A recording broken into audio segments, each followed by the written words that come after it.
नमस्कार, अपना बिहार देख रहे हैं आप और मैं हूं आप सबके साथ अनूप। रोहतास का कोचस बाजार उस वक्त रण क्षेत्र में तब्दील हो गया जब सड़क जाम हटाने गई पुलिस पर पथराव किया गया।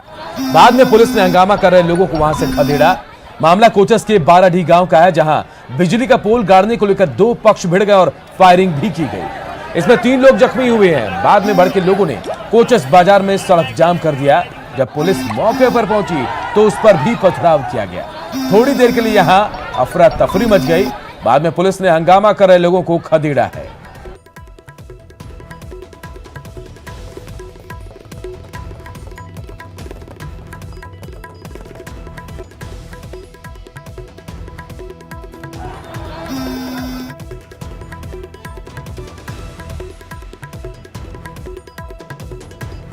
तो तस्वीरें में आपको दिखा रहे रोहतास के कोचस बाजार की। यही वो इलाका है जहां हंगामा हुआ है। आज जाम हटाने गई थी पुलिस यहां, लेकिन पुलिस पर ही पथराव किया गया। बताया जा रहा है कि कोचस के 12डी गांव का यह मामला, जहां बिजली का पुल गाड़ने को लेकर 2 पक्ष आपस में भिड़े थे। यहां फायरिंग हुई और जब पुलिस मौके पर पहुंची तो कोचस बाजार में लोगों ने पुलिस पर ही पथराव शुरू कर दिया। लेकिन पुलिस ने लोगों को यहां से खदेड़ना शुरू किया, तब यहां पर अफरा तफरी मच गई। फोनलाइन पर अजीत हमारे सहयोगी सीधे जुड़ गए हैं। अजीत, क्या अभी वहां पर माहौल बना हुआ है? क्या स्थिति नियंत्रण में है? चूंकि सासाराम से सदर एसडीओ राजकुमार गुप्ता पूरे दल बल के साथ जब कोचस पहुंचे तब जाकर है सो लोगों को समझाया बुझाया और कुछ जो उपद्रवी थे उन लोगों को वहां से खदेड़ा, तब जाकर वो रोड खाली हुआ है। और ये जो आप सड़क देख रहे हैं तस्वीरों में, वो राष्ट्रीय राजमार्ग 30 है जो मोहनिया की तरफ जाता है, आरा से मोहनिया की तरफ। और ये रास्ता करीब 2 से ढाई घंटा करीब जाम था उपद्रवियों के कारण। और अब जो है स्थिति सामान्य हुई है, रास्ता को खाली कराया गया है। तो लगभग 1 से 1.5 घंटा तक पूरा इलाका जो है रण क्षेत्र में बना तब्दील था। मामूली विवाद था, बिजली का खंभा गाड़ने को लेकर गांव में 2 पक्ष आमने सामने हो गए थे। और उसके बाद जो फायरिंग हुई उसमें है तो छर्रा की गोली लग गई थी 2-3 लोगों को, और उन लोगों की स्थिति भी सामान्य है। लेकिन एक पक्ष के लोग जो है वो सड़क पर आ गए और इस तरह से हंगामा करना शुरू किया। बाद में प्रशासन ने किसी तरह से इन लोगों को नियंत्रित किया। अब समझ सकते हैं कि लॉकडाउन है, लॉकडाउन की स्थिति में इतने लोग इकट्ठा हो गए हैं और तस्वीरों में आप देख सकते हैं कि महिलाएं भी सड़क पर उतर आई है। तो इस प्रकार कुछ देर तक यहाँ अफरा तफरी की माहौल बिल्कुल, ये तस्वीरें बहुत कुछ बयां कर रही है कि कैसे रोहतास का कोचस बाजार इलाका आज रण क्षेत्र में तब्दील हुआ। यहाँ पर पुल गाड़ने को लेकर विवाद हुआ, 2 पक्षों में जमकर मारपीट हुई है, फायरिंग हुई और जब पुलिस पहुंची तो पुलिस पर भी पथराव हुआ। हालांकि पुलिस ने बाद में यहां पर स्थिति को नियंत्रण में किया, लोगों को यहां से खदेड़ा है। बहुत बहुत शुक्रिया आपका। बात शेखपुरा की। शेखपुरा में भी आज सड़क पर सरेआम जंग छिड़ गई। 2 गुटों में जमकर मारपीट हुई, लाठी डंडे चले और मारपीट में कुछ महिलाएं भी शामिल थी। तस्वीरों में भी हम आपको दिखा रहे हैं। देखिए जमालपुर मोहल्ले में कैसे जंग छिड़ी हुई है। इस मारपीट में 5 से ज्यादा लोग घायल हैं, जिनका इलाज सदर अस्पताल में चल रहा है। मामला जमीन विवाद से जुड़ा है। बताया जा रहा है कि 2 गुटों ने एक दूसरे पर जमीन कब्जाने का आरोप लगाया था, जिसके बाद जमीन के लिए यहां जंग छिड़ गई। पुरुष तो पुरुष, महिलाएं भी इस मारपीट में शामिल नजर आई है।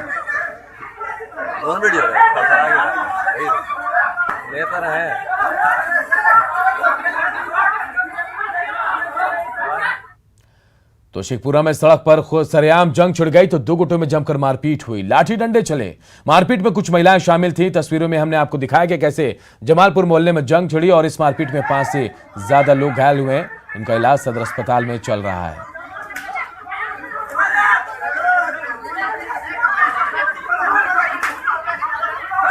दो तस्वीरें देखिए, एक जगह जमकर लाठी डंडे चले, मारपीट हुई और इससे मारपीट में जो लोग घायल हुए, 5 लोग जख्मी हुए हैं, उनका इलाज सदर अस्पताल में चल रहा है। दोनों तस्वीरें हम आपको दिखा रहे हैं कि जमीन के लिए कैसे खुलेआम जंग हुई है। पटना के गौरीचक गैंगरेप मामले में पुलिस ने बड़ा खुलासा किया। दरअसल गिरफ्तार आरोपी ने पूछताछ में बताया कि 7 लोगों ने मिलकर गैंगरेप की वारदात को अंजाम दिया और इसी दौरान किसी आरोपी ने वीडियो बनाकर उसे वायरल कर दिया। आपको बता दें कि पुलिस ने मामले में अब तक 6 लोगों को गिरफ्तार किया है, जबकि बाकी आरोपियों की तलाश जारी है।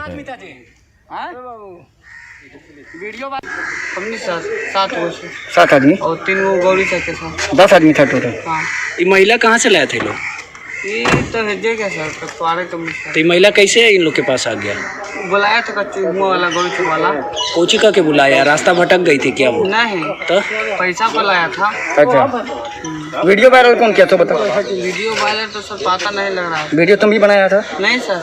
तुम्हारा वीडियो बनाते पता ना सर। वीडियो में तुम थे ना? अरे हाँ भाई, वीडियो में है ही। रात भर लगभग 8 घंटे के अभियान में हम लोगों ने 7 बजे 6 लोगों को गिरफ्तार कर लिया। एक और बाईस्टैंडर था जिसको कि गिरफ्तार करना बाकी है। इन सभी लोगों का हम लोग वेरिफिकेशन कराए हैं, तो अब तक इन लोगों को कोई आपराधिक इतिहास नहीं मिला है। महिला का हम लोग मेडिकल करा रहे हैं और महिला को का 164 का बयान भी कराया जाएगा। सुसंगत धाराओं में FIR दर्ज किया गया है और इन सभी युवकों को हम लोग जेल फॉरवर्ड कर रहे हैं। बिहार बोर्ड के रवैये से नाराज एस्टेट अभ्यर्थियों ने लगातार दूसरे दिन हंगामा किया। अभ्यर्थियों ने BACB अध्यक्ष पर वादा खिलाफी का आरोप लगाया और जल्द रिजल्ट जारी करने की मांग की।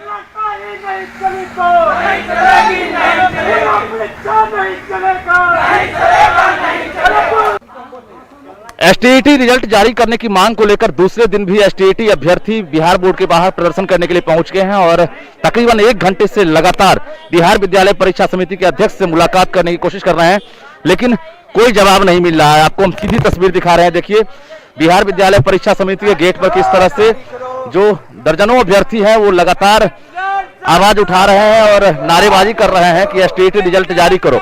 कल भी इन लोगों ने प्रोटेस्ट किया था, उसके बाद आश्वासन दिया गया था कि बिहार बोर्ड के चेयरमैन इन लोगों से वार्ता करेंगे और दोपहर 1 बजे का वक्त दिया गया था।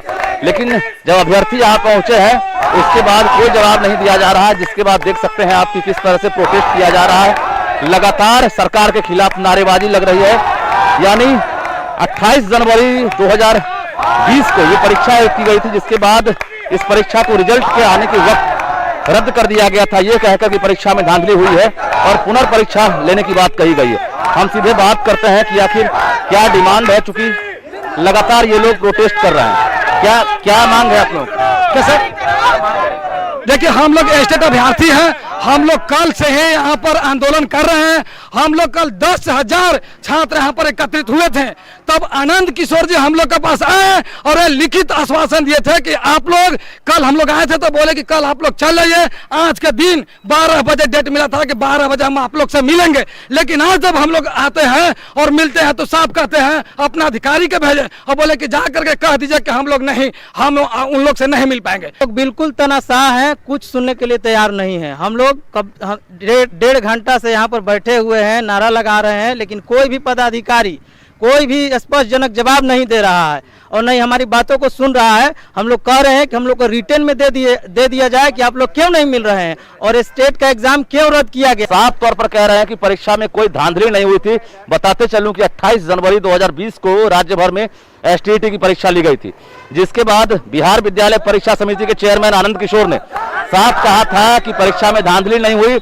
उसके बाद फिर से परीक्षा को रद्द कर दिया गया धांधली बताकर, और जिसके बाद पुनर्परीक्षा का आयोजन होना है। लेकिन अब ये स्टूडेंट पुनर्परीक्षा नहीं चाहते हैं, रिजल्ट चाहते हैं, जिसको लेकर लगातार प्रोटेस्ट कर रहे हैं और रिजल्ट जारी करने की मांग कर रहे हैं। रजनीश कुमार, न्यूज़ 18 पटना। चुनावी साल में मुख्यमंत्री नीतीश कुमार ने एक बार फिर करोड़ों की योजनाओं का शिलान्यास और उद्घाटन किया। सीएम ने 4,855 करोड़ की योजनाओं का शिलान्यास और उद्घाटन किया। आज जोर बिजली की योजनाओं पर रहा। सीएम ने इशारों में आरजेडी पर निशाना साधते हुए कहा कि अब लालटेन की जरूरत नहीं रह गई है। साथ ही उन्होंने कहा कि खेती के लिए बिजली का इस्तेमाल होने लगा है और जल्द ही घरों में प्रीपेड मीटर लगा दिए जाएंगे।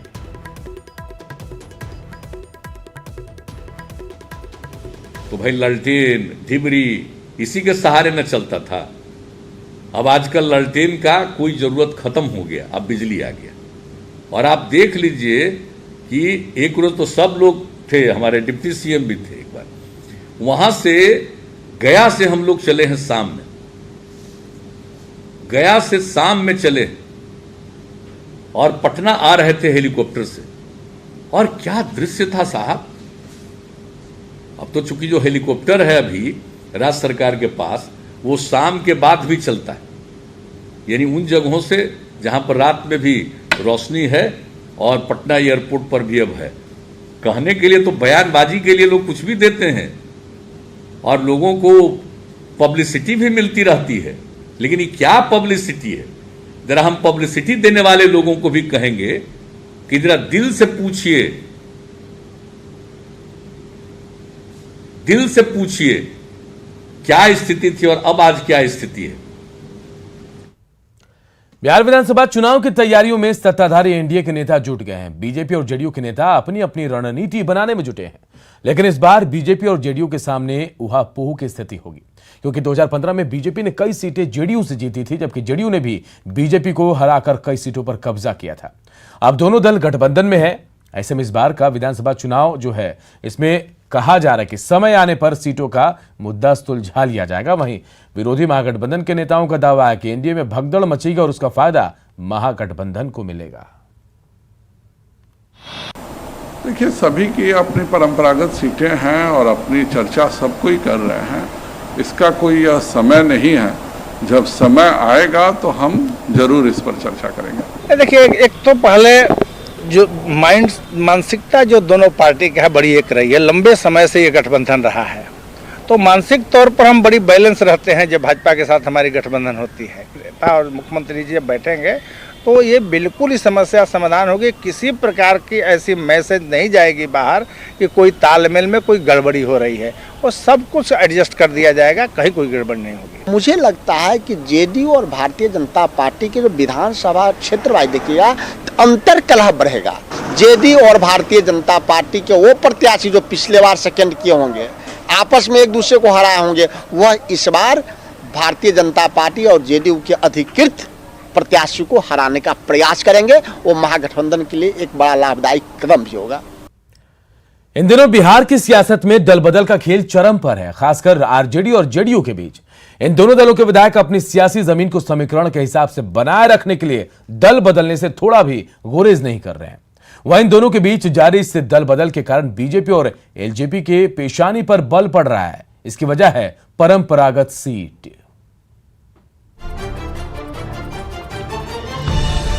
जी हाँ, बिल्कुल परसा से ही लड़ेंगे हम लोग।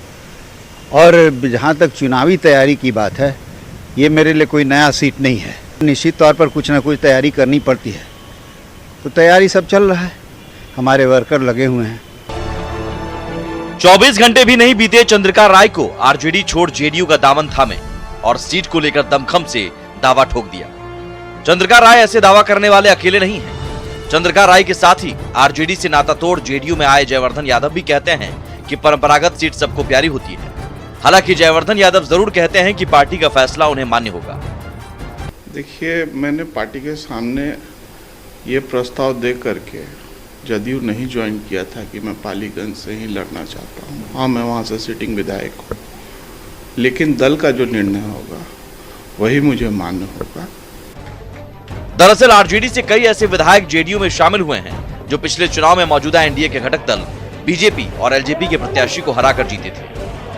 मसलन परसा सीट से विधायक चंद्रिका राय ने एलजेपी के छोटे लाल राय को हराया था। पातेपुर के विधायक प्रेमा चौधरी ने एलजेपी के प्रत्याशी को हराया था। गायघाट के विधायक महेश्वर यादव ने बीजेपी के विनाश सिंह को हराया था। सासाराम से विधायक अशोक कुशवाहा ने बीजेपी के जवाहर कुशवाहा को हराया था। पालीगंज के विधायक जयवर्धन यादव ने बीजेपी के राम जन्म शर्मा को हराया था। दरभंगा के विधायक फराज फातमी ने बीजेपी के अशोक यादव को हराया था। ऐसे में आरजेडी से आए विधायकों के सिटिंग सीट से ही चुनाव लड़ने के दावे ने बीजेपी नेताओं की पेशानी पर बल ला दिया है। इसलिए बीजेपी नेता सीटों के बंटवारे के वक्त सीटों के बलिदान की सलाह दे रहे हैं। आना जाना राजनीति में ये तो काम लगा रहता है, लेकिन उन परंपरागत सीटों पर भारतीय जनता पार्टी और जेडीयू दोनों निश्चित रूप से बात करेंगे। कोई रास्ते निकलेंगे तभी कोई अलायंस चलता है, ऐसे थोड़े अलायंस चलता है। वहीं एलजेपी नेता भी दबी जुबान में सीटों से आसानी से समझौता करने के मूड में नजर नहीं आ रहे हैं। जाहिर है परंपरागत सीट को लेकर आने वाले दिनों में एनडीए में तल्खी देखने को मिल सकती है। अमित कुमार, न्यूज़ 18, पटना। मुजफ्फरपुर के पताही हवाई अड्डा परिसर में कोविड केयर अस्पताल का निर्माण कराया जा रहा है। Defence research and development organisation की तरफ से 500 बेड के अस्पताल का निर्माण हो रहा है। जिला प्रशासन की तरफ से यहां हर तरह का इंफ्रास्ट्रक्चर तैयार कराया जा रहा है। मौके से बता रहे हमारे सहयोगी प्रवीण ठाकुर। मुजफ्फरपुर के पताही हवाई अड्डे से उड़ान भरने की योजना थी, लेकिन फिलहाल कोरोना संक्रमण को देखते हुए आप इस देखिए यहाँ पर कोविड केयर अस्पताल DRDO द्वारा बनाया जा रहा है और जिला प्रशासन की जो टीम है इंफ्रास्ट्रक्चर पूरे तौर पर मुहैया कराई जा रही है। यहाँ पर जो अस्पताल है वो 500 बेड की क्षमता का होगा और इसके लिए जो पूरा इंफ्रास्ट्रक्चर है वो एजेंसी से हायर किया गया है और जो DRDO के इंजीनियर्स हैं वो लगातार लगे हुए हैं और पूरा जो पताही हवाई अड्डा मैदान है उस पर ये कंस्ट्रक्शन का वर्क चल रहा है। ये रनवे है, यहाँ पर ये लंबी रनवे थी यहाँ पर, लेकिन यहाँ पर 8000 स्क्वायर वर्ग फीट को एक्वायर कर ये फिलहाल अस्पताल का रूप दिया गया है। इसके अलावा जो अस्पताल से सटे जो दूसरे कर्मी होंगे उनको ठहराने और रखने के लिए जो पूरी तरह यहाँ इंफ्रास्ट्रक्चर तैयार हो रहा है। जो रोडवेज का काम है वो जिला प्रशासन यहाँ कर रही है। साथ ही साथ जो आसपास के इलाके में जल जमाव है, ड्रेनेज की समस्या है, उसको भी फाइटिंग करने का काम किया जा रहा है। तो पूरी तरीके से ये वर्क युद्ध स्तर पर यहाँ हो रहा है और DRDO ने यहाँ पर केंद्र सरकार की पहल के बाद मुजफ्फरपुर में जो उत्तर बिहार का सेंटर है वहाँ पर ये 500 बेड की क्षमता वाला कोविड केयर अस्पताल को बनाने का काम शुरू कराया है और इस काम में लगातार तेज़ी देखी जा रही है। जिला प्रशासन के सहयोग से DRDO इस अस्पताल को जल्द से जल्द मूर्त रूप देने की कोशिश में है और ये उम्मीद जताई जा रही है कि 31 अगस्त तक यह काम पूरा हो जाएगा और जल्द ही इस अस्पताल को कोरोना संक्रमित मरीजों को सौंप दिया जाएगा। कैमरामैन संजीव के साथ प्रवीण ठाकुर, न्यूज़ 18 मुजफ्फरपुर। मानसून के दौरान नदियां उफान पर हैं। ज्यादातर नदियों का जलस्तर खतरे के निशान को छू रहा है, लेकिन राजधानी पटना से सटे दानापुर की तस्वीरें हम आपको दिखाते हैं, जिसे देखकर आप हैरत में पड़ जाएंगे। गंगा नदी के उफनती धारा में ये मवेशी पालक भैंस की पूंछ पकड़कर दियारा तक करीब 3 किलोमीटर का सफर रोजाना तय करते हैं, वो भी सिर्फ चारे के लिए। गरीबी भी है, बेबसी भी और मजबूरी भी, तभी तो ये ग्रामीण इस तरह जान हथेली पर रखकर गंगा की धारा में जाने को विवश है। निचले इलाके में पानी भर जाने से घास डूब चुके हैं, बड़ा इलाका जलमग्न हो गया है, लेकिन अपनी जान के साथ साथ मवेशियों के लिए चारे का जुगाड़ करना भी बेहद चुनौती भरा काम है। आप खुद देखिए कैसे ग्रामीण जानवरों के साथ तैरकर नदी पार कर रहे हैं। हमारे सहयोगी अमरजीत शर्मा ने इस इलाके का नाव के जरिए जायजा लिया और जानना चाहा कि लोगों की ऐसी मजबूरी क्यों है। चर रहा है इसलिए आ जाता है, पानी में भरते गंगा जी में लेके चरा देंगे पशु के लिए। कैसे जाते हैं? हेल के भैंस के पीठ पर पहुँच कर। कितना दूर जाना पड़ता है? 1-1.5 कोस। तो डर भी होता होगा ना? अब डर होए चाहे पेट के लिए जाना है, जानवर के ओछ पकड़ लेते हैं और भैंस चल दिया उसके पीठ पर हम लोग जाते हैं। लोग अब अपनी जीवन और मौत से लड़कर जानवरों को चारा खिलाने दियरा के इलाके में ले जाते हैं और इसके लिए उन्हें लगभग 45 मिनट अपने मवेशी का पूंछ पकड़कर गंगा पार करना पड़ता है, जो काफी खतरनाक होता है। ऐसे में मरता क्या न करता, भूख के लिए और भूख मिटाने के लिए मवेशी पालक अपनी जान पर खेलकर मवेशियों को गंगा पार कराते हैं और गंगा के तराई में जाकर उन्हें चारा खिलाते हैं और फिर शाम को वो वापस आ जाते हैं। ऐसा हर दिन चलता है और ऐसे में प्रशासन को चाहिए कि इनके लिए उचित व्यवस्था करे ताकि इनका ये खतरनाक खेल, खतरनाक आवागमन बंद हो सके। दानापुर से न्यूज़ 18 के लिए अमरजीत शर्मा। खगड़िया में कोसी, बागमती, बूढ़ी गंडक और गंगा उफान पर है। लोगों की मुश्किलें बढ़ती जा रही हैं। दुर्गापुर गांव से एक पुल सालों से बेकार पड़ा हुआ है। पुल का अप्रोच रोड नहीं बन पाया, जिससे लोग जान जोखिम में डालकर नाव पर सफर करने को मजबूर हैं। लोगों का कहना है कि अधिकारी और जनप्रतिनिधि सिर्फ आश्वासन देते हैं, नाव पर सफर करने को मजबूर लोगों से बातचीत की हमारे सहयोगी दिग्विजय कुमार ने। इस समय खड़े हैं हम खगड़िया के दुर्गापुर गांव में, जहां पर हम आपको ये दिखाना चाह रहे हैं कि यहां से जो कम से कम 3 से 4 पंचायत के लोग हैं, वो उनका आवागमन का साधन सिर्फ नाव ही बना हुआ है और नाव के सहारे ही ये लोग आवागमन करते हैं। सबसे बड़ी बात है कि इस गांव में एक पुल बना हुआ है, यहाँ पे वो पुल अधूरा पड़ा हुआ है। जिसके कारण इन लोगों को नाव के सहारे जाना पड़ता है। इन लोगों का साफ तौर पे कहना था, जो ग्रामीण है यहाँ पे, यदि नाव जो पुल है ये अप्रोच पथ के कारण ये पुल कंप्लीट नहीं हुआ। यदि अप्रोच पथ बन जाता तो 5 पंचायत से अधिक के जो लोग हैं उनको आवागमन में काफ़ी सुविधा मिलता और नाव से भी छुटकारा मिलता। ग्रामीणों के द्वारा लगातार आंदोलन भी किया गया है, लेकिन जो जनप्रतिनिधि हैं यहाँ पे उन तक और सरकार तक बात नहीं पहुँच पाती है, जिसके कारण ये अधूरा पुल अभी भी पड़ा हुआ है और लोगों को नाव ही एक आवागमन का मुख्य साधन बना हुआ है। हम लोग ऐसे आते जाते हैं और मिलने के बाद हम लोग का रास्ता हो जाएगा, सड़क हो जाएगा, पुल हो जाएगा, जाने ने रात बिरात का व्यवस्था सही होगा। आता है कोई कहता है कि बनेगा अब हो जाएगा, यही कह करके 10 साल समय कट रहा है। आधा को पुल बनल है, इसका कोई देखने वाला नहीं है। कैसू न डर लगता है हिला पर डूबने का, उगने का, कैसे जाएगा नहीं जाएगा। रात बेरात बीमारी होता है, उधरे मर जाता है, कोई साधन नहीं है। यहाँ सर जंगली टोल, बरखंडी टोल, मथार, मुहजोरबा, जोल्हा टोली, सोसाइटी टोल, कारू टोल, ये सब लोग जो है सर ऐसी है फ्री, एकरा लिए कोई साधन नहीं है। कैसे आप जाते आते हैं? यही लाभ से, दिक्कत से। दिग्विजय कुमार, न्यूज 18 खगड़िया। गोपालगंज में सारण तटबंध को टूटे 1 महीना बीत चुका। माझागढ़ में पुराना सारण बांध की मरम्मत कर दी गई, लेकिन गांव में तबाही के निशान अब भी दिख रहे हैं। कई घर टूट गए हैं, लोगों की सारी जमा पूंजी बर्बाद हो गई है। लोगों का कहना है कि उन्हें सरकार की तरफ से किसी तरह की मदद नहीं मिली है। उनका यह भी कहना है कि जिस तरह से तटबंध की मरम्मत की गई उससे यह फिर टूट सकता है।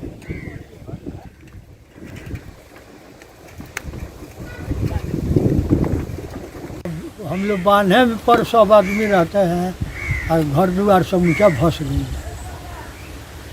कोई पूछने नहीं आया? कोई पूछने नहीं आया, अधिकारी अभी तक के लिए कोई नहीं है।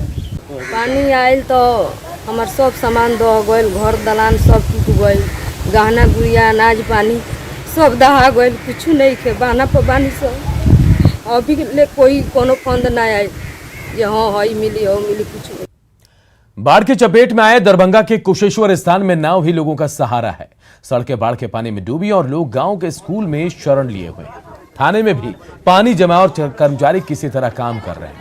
लोगों का कहना है कि करीब 1 महीने से इलाके में पानी जमा है, लेकिन प्रशासन की तरफ से ज्यादा मदद नहीं मिल रही है। लोगों ने मवेशियों को भी स्कूल में ही बांध रखा है।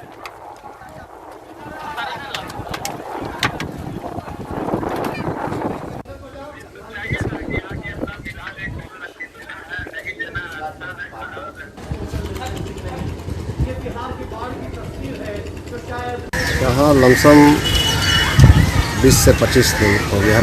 पानी में हम लोग डूबते हुए हैं। थाना कब से डूबा हुआ है? 25 दिन के लमसम। तो अभी क्या मतलब कैसे काम काज आप लोग कर पा रहे हैं? पानी में डूबे हुए हैं और यही थोड़ा सा जगह बचा हुआ है, इसी पर थाना संस्था के कार्य। प्रभावित हो रही काम?